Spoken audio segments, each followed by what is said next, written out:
अपने ही चलाता था अपने घर में, मतलब जो किसना बोलता वही सबको करना पड़ता था।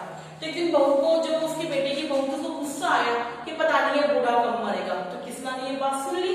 तो किसना ने सोचा क्यों ना मैं पंडित जी से पूछ के आऊंगी मेरी मौत कब होगी, है ना। अब वो पंडित जी के पास जाता है, पंडित जी से कहता है कि बताइए मैं कब मरूंगा।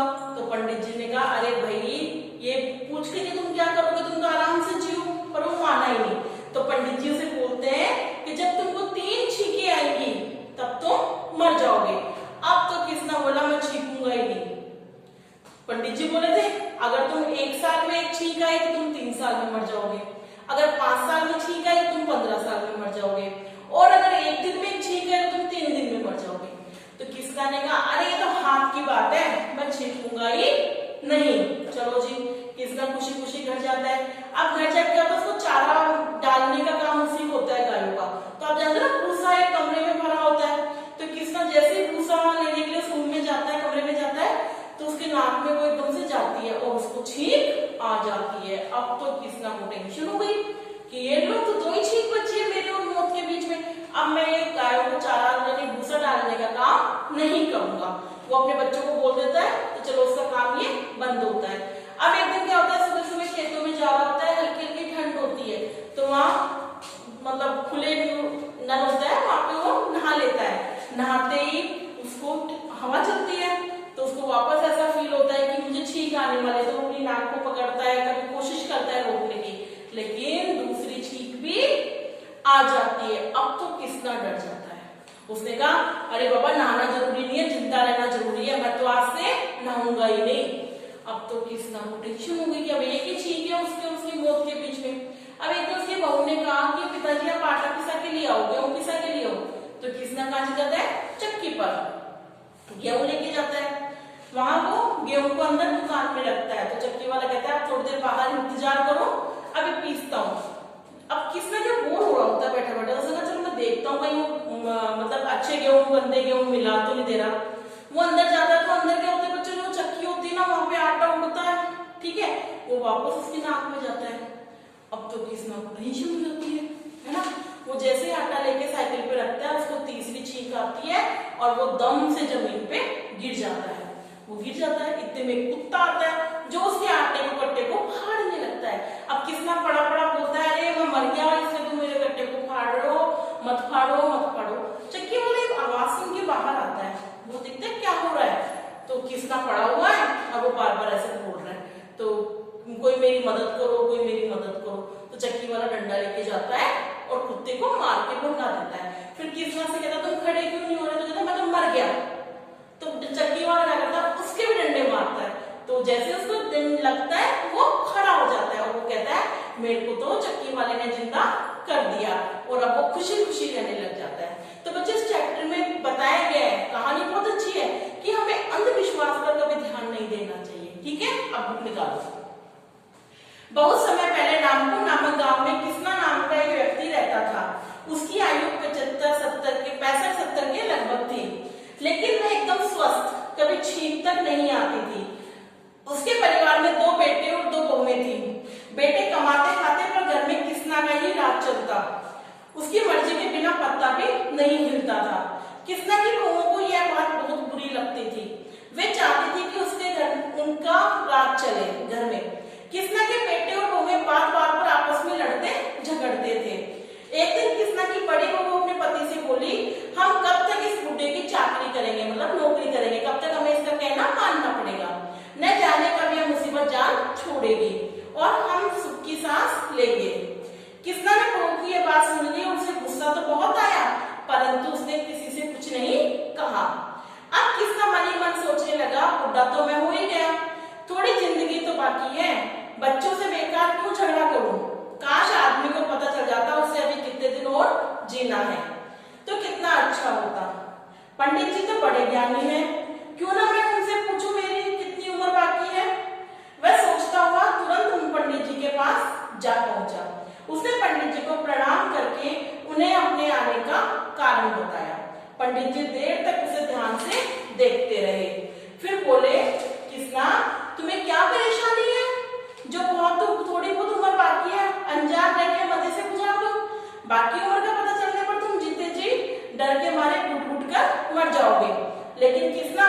पर अड़ा रहा। तो पंडित जी ने पन्ना संभाला, देर तक हिसाब किताब लगाकर बोले 3 बार छींकने के बाद तुम मर जाओगे। 3 बार छींकने के बाद? कृष्णा ने घबरा कर पूछा। हाँ, 3 बार छींकने के बाद। पंडित जी के विश्वास के साथ बोले, जैसे आगे सारी दुनिया उनके इशारे पर चलती है। जो हर महीने में एक छींक आई तो कृष्णा ने कहा 3 महीने जीवित रहोगे। अगर 1 साल में एक छींक आई तो 3 साल तक तुम्हें कोई डर नहीं है, और 5 साल में छींक आई तो 15 साल तक तुम्हारा कोई बाल भी बांका नहीं कर सकता, और 50 साल में छींक आई तो 150 वर्षों तक तुम्हें कोई नहीं मार सकता। कृष्णा को संतोष हुआ, वह सोचने लगा छींकना तो मुझे है, मैं छींकूंगा ही नहीं, और छींकूंगा नहीं तो 150 साल तक मुझे कोई रोक भी नहीं सकता।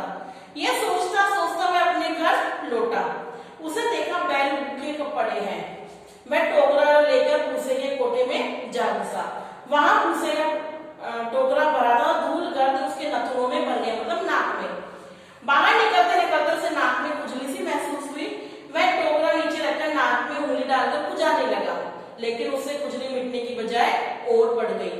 वह घबराया कि कहीं छींक ना आ जाए।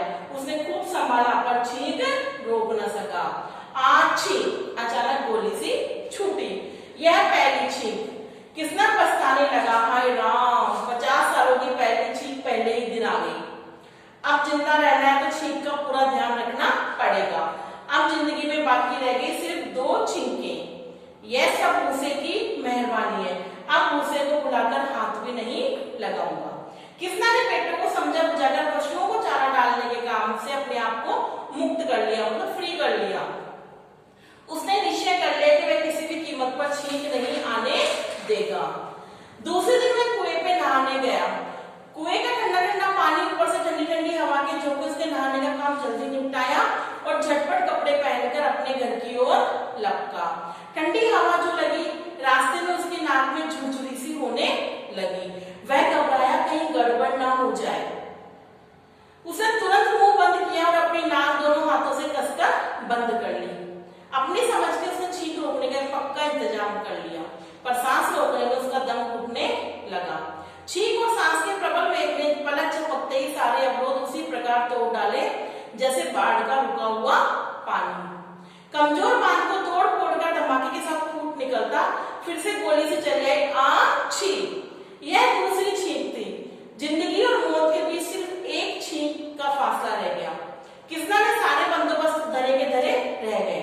जो होना था सो होकर रहा। कृष्णा ने मन ही मन सोचा, हाय राम, अब तो जिंदगी और मौत के बीच सिर्फ एक छींक का फासला है। ये सारी गड़बड़ नहाने से हुई है। अब कल से नहाना बंद। जान है तो जहान है। भला नहाए बिना कौन सा जरूरी काम छूट जाएगा। 2 दिन ठीक ठाक बीत गए। तीसरे दिन नहाए बिना शरीर खुजलाने लगा, पर कृष्णा को कोई परवाह नहीं थी। तभी भगवान ने उसे बताया घर में आटा बिल्कुल खत्म हो गया। उसके दोनों बेटे सवेरे ही खेत पर चले गए थे। वे तो शाम को देर से ही लौटेंगे। आटे के बिना शाम को उपवास करने की नौबत आ सकती है। विवशता के कारण वह अनाज का बोरा लेकर आटा चक्की पर गया। फिर चक्की से बाहर एक पेड़ की छांव में बैठकर अपना अनाज पीसने की प्रतीक्षा करने लगा। बैठे बैठे अचानक उसके मन में आया, कहीं ऐसा ना हो कि चक्की का मालिक उसके आटे में घटिया आटे की मिलावट कर दे। फिर क्यों ना अपने अनाज की पिसाई अपने सामने ही कराऊं। वह फौरन आटा चक्की पर पहुंचा।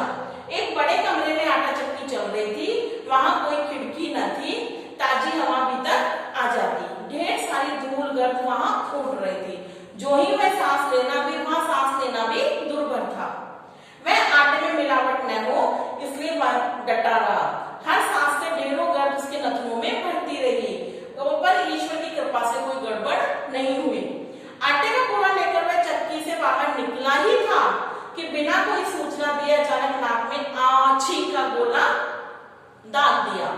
तीसरी और आखिरी छींक थी। तीसरी छींक का मतलब मौत की घंटी। हाय मैं मर गया कहकर कृष्णा खड़ा खड़ा धड़ाम से गिर पड़ा। उसके कंधे पर लदा आटे का बोरा भी उसके साथ ही नीचे आ गया।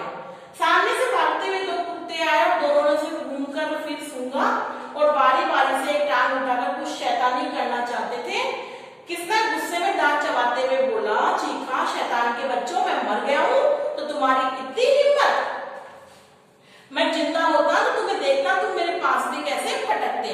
कुत्ते एक बार को ठिठके, फिर उन्होंने किसना के पास पड़े आटे के बोरे को और किया। पहले उसे सूंघा, फिर उसे फाड़ना शुरू कर दिया। किसना पड़ा पड़ा चिल्लाया, अरे शैतान के बच्चों, तुम मेरे मरने का नाजायज फायदा उठा रहे हो। जिंदा होता तुम्हें ऐसा सबक सिखाता, तुम जिंदगी भर याद रखते। शैतान की औलाद, कहीं के, भाग जाओ यहाँ से। उसका चिल्लाना सुनकर चक्की का मालिक हाथ में डंडा लिए बाहर निकला। उसने किसना को बाहर पड़े देखकर बोला, तुम यहाँ क्यों पड़े हो? अरे तुम इतना भी नहीं जानते, मुझे तीसरी छींक आ गई और मैं मर गया। किसना ने लेटे लेटे कहा, अच्छा तो तुम मर गए? हाँ मैं मर गया। मैं तुम्हारी क्या सहायता कर सकता हूँ? भैया तुम देखते नहीं, ये शैतान कुत्ते मेरे आटे का बोरा फाड़ रहे हैं। मैं जिंदा होता तो अपने आप भगा देता, मर गया हूँ, अब क्या कर सकता हूँ? तुम मेहरबानी करके इन्हें यहाँ से भगा दो। ठीक है, भगा देता हूँ। यह कहकर चक्की के मालिक ने डंडे मार मारकर कुत्तों को भगा दिया। फिर किसना से बोला, लो तुमने तो नहीं कहा, पर तुम्हें कहे बिना थोड़ी सी मदद तुम्हारी भी कर देता हूँ। यह कहकर चक्की वाले ने तड़ाक तड़ाक करके 5-6 डंडे किसना की पीठ पर जमा दिए। डंडे लगाते किसना बिजली की सी फुर्ती से उछलकर खड़ा हो गया। चक्की वाले से बोला, शुक्रिया, तुम्हारा बहुत बहुत शुक्रिया, तुमने फिर से जिंदा कर दिया। भैया तुम मुझ पर इतनी मेहरबानी नहीं करते तो अब तक मैं मरा पड़ा ही रहता। अगर किसना के आटे का बोरा कंधे पर लादकर खुशी खुशी घर आया। अब तक जिंदा है। और सबसे बड़ी कहता है कि तीसरी छींक के बाद मर गया था, चक्की वाले ने उसे फिर से जिंदा किया। तब से उसे सैकड़ों छींकें आ चुकी है, वह खूब भला चल रहा है और अभी तक मरा नहीं है। तो बच्चों इस चैप्टर से क्या सीखा कि हमें कभी भी किसी की सुनी सुनाई बातों पे विश्वास नहीं करना चाहिए, हमें अंधविश्वासों से दूर रहना चाहिए। तो आज आप इस चैप्टर को पढ़ेंगे और इसके शब्दार्थ करेंगे। आगे मेरी बात समझ में, चैप्टर पढ़ेंगे और इसके शब्दार्थ करेंगे। ठीक है, थैंक यू।